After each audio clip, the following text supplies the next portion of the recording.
So today, to help us really answer all the doubts around building a contingency fund, we have Shwa Rajani, Head Mutual Funds at Anand Rathi Wealth. Thank you so much, Shweta, for joining us.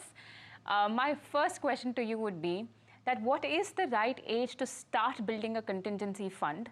And second, what should the right approach be? Because many people aren't aware of that. Good morning, Malika. Good afternoon, Malika. I think a very important topic that once you start earning, it's also, you need to start building a contingency fund. Now, what exactly is a contingency fund? It's basically taking care of if you have a sudden job loss, if you have a sudden expense coming in because of, maybe some accident or a medical expense that has overshot your insurance. So to take care of all those unplanned, unexpected events, you need to have a contingency, or as we may also call it, as an emergency fund in your portfolio. Now, of course, when you're starting off early, you may not have as many responsibilities as someone who's in their 30s, married, or having their children. So, one approach, or I would say a thumb rule, is when you're building an emergency corpus, ensure that you have at least 6 months of your expenses built in an emergency fund. What I mean is, let's say if you have 50,000 rupees as your monthly living expenses, and I'm not talking about lifestyle expenses, but basic living expenses. If that's 50,000 a month for you, then 6 months of that money. So 3 lakhs is what you need to start off as having your emergency fund in your portfolio. And right from the day you start working, I think you should work towards this goal as well.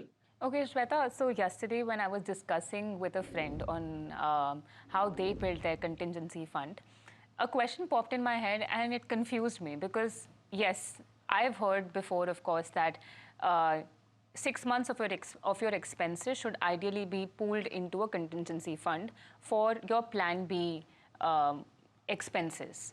And emergency, as you described already, it is for emergency purposes, maybe a hospital visit or an accident or perhaps a birthday gift, whatever it may be. But if you're saying, if I'm going to take 6 months, ideally I would take 6 months to save expenses of 6 months, right? Because I won't be able to pool them together in 1 month. And say my next year my salary increases by say 30%, then do I still need to keep pooling into that emergency and building my emergency? Because and if that's the case, then how do I balance investing in mutual funds and also creating an emergency fund at the same time? Yeah, I think this is very important because people often think it's either or, especially in the initial years, but it's not that. Both go hand in hand. And while you start building your emergency corpus, you should not forget wealth creation for you. So let me put some numbers here so that it's easier for everyone. Let's say when you're starting off you're in the initial years, 22, 25 years of age, you of course don't have so much responsibility and you don't need to build the entire emergency corpus in the first 3, 4 months. So if you have, let's say you start off with earning a lakh of rupee and 30% of that is what you can save. So the rest of the 70% is your expenses. Now, this 30% that you have as your corpus, I would say 20% can go towards wealth creation. Anywhere between 15 to 20% can go as wealth creation, so long term saving, SIPs, and mutual funds. The 10 to 15% can go towards building your emergency corpus. In this way, maybe over a year and a half, you would have got to your 6 months, 6 to 7 months of an emergency fund built in. And after that, you can start off with full fledged investing towards your long term wealth creation goals.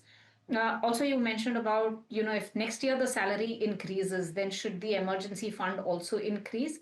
Yes, you can. But ideally, your emergency fund is not 6 months of your salary, it is 6 months of your expenses.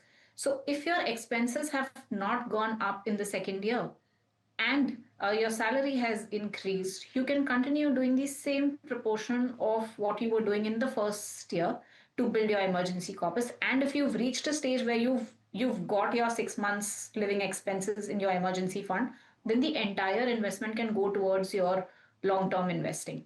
Okay. But Shweta, I think it seldom happens that people tend to pull back or maintain their expenses as it is when their salaries increase because a checklist comes beforehand. But on a lighter note, do you think then an emergency fund should be strictly kept in a savings account, or can that also be put into a liquid mutual fund? Because mutual funds, money from mutual funds can now be retracted at any given point in time. So, do you think that would be a smarter way to also build wealth and at the same time pool emergency? Absolutely. So, 2, 3 things that you should keep in your mind when you are also building your emergency fund is one, it has to be in an instrument which is stable in the return generation. So, it cannot be in equity, it has to be in something which is debt oriented. It should be easily accessible to you, which means the day you need it, today or tomorrow, you should have it available. So, liquid, accessible instruments, and both savings bank account, liquid funds, ultra short term funds meet this criteria. uh, and the third one, therefore, comes in how do you bring in that little efficiency in your return? So, if you're getting little more in your liquid fund than your saving bank account, which is the situation today, liquid slash an ultra short term fund, that's where you should park.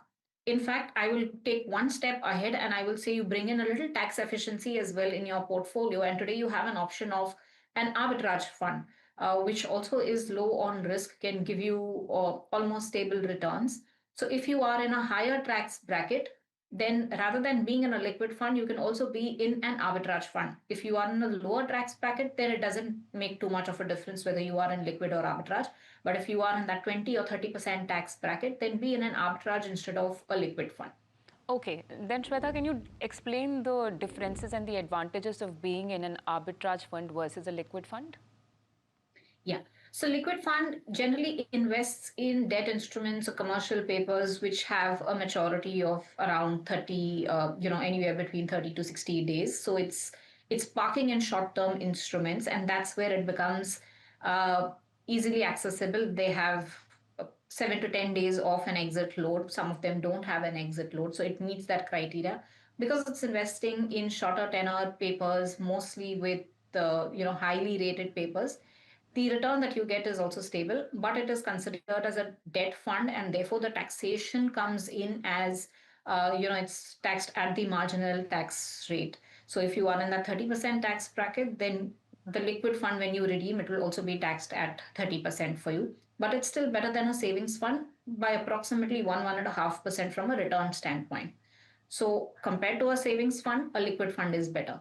Now here comes arbitrage funds. Arbitrage funds basically invest in equities, but they don't take any market timing risk because they buy that particular security, let's say in the cash market at 100 rupees. They also get into a 1 month future contract where they say we'll sell the security at 100.5, for example. Effectively, they are making a zero point 0.5 or a 6% of an annualized spread.